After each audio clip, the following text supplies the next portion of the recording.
It is no longer possible to speak about Marxism with the same passionate repudiation we once did. The now essentially extinct authentic Marxist deserves pity more than anything else. Whereas the reactionary sits in despair because he understands how the modern world came into being, the Marxist does so because such understanding is beyond him. In a paradoxical sense of the term, the Marxist was an ally against the industrial cataclysm that swept over the Western world in the 1800s. Marx himself was apt to steal various reactionary criticisms of the industrial world, remaking them into anti-capitalist polemics. But as we well know, Marxism would go on to prove its own worst enemy. Its theory and its practice developed into a mess of state-centric thievery, hypocrisy, and barbarism. In seeking to destroy its enemy, the bourgeoisie, it became the absolute example of bourgeois error, vice, and sin. The state was made into a god, peasants and farmers dragged and starved from their fields, and the humble worker transformed into a materialistic office clerk, no different from his capitalist contemporaries. The Marxist is the culmination of every bourgeois fetish.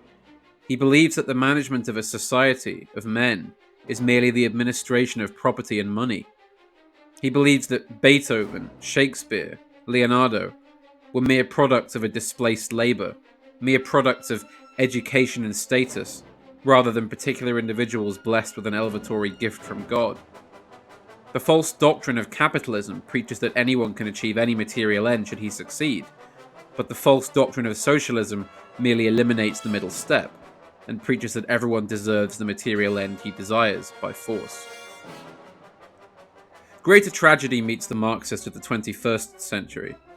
For his ideas, his slogans, his ideology, and his leaders were eventually swallowed into the putrid maw of the modern regime, and digested down to nothing, with only a few cynical and convenient Marxist inventions becoming part of the beast that eventually consumed them. His iconographies became the cheap trinkets of merchants. His leaders ascended the greasy pole of liberal politics and became the very bourgeois potentates they claimed to despise.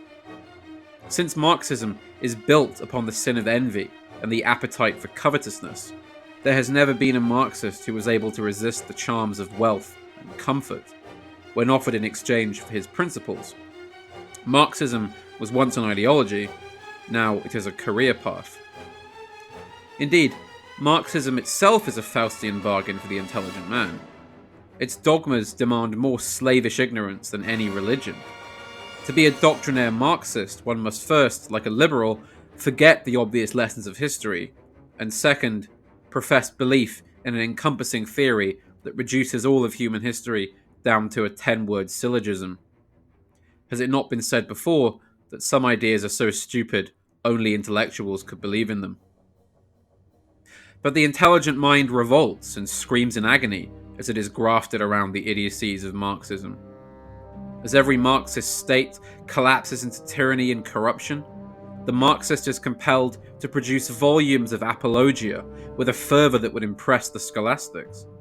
The failure of Russian socialism, he declares, was the result of Russian history and the errors of what they call the Leninist heresy, or perhaps because Lenin did not go far enough. Anywhere else, it was the fault of deliberate capitalist or reactionary sabotage. The Marxist project was always doomed to fail, because it never amounted to anything more than a militant movement which fought for the right of a bourgeois existence.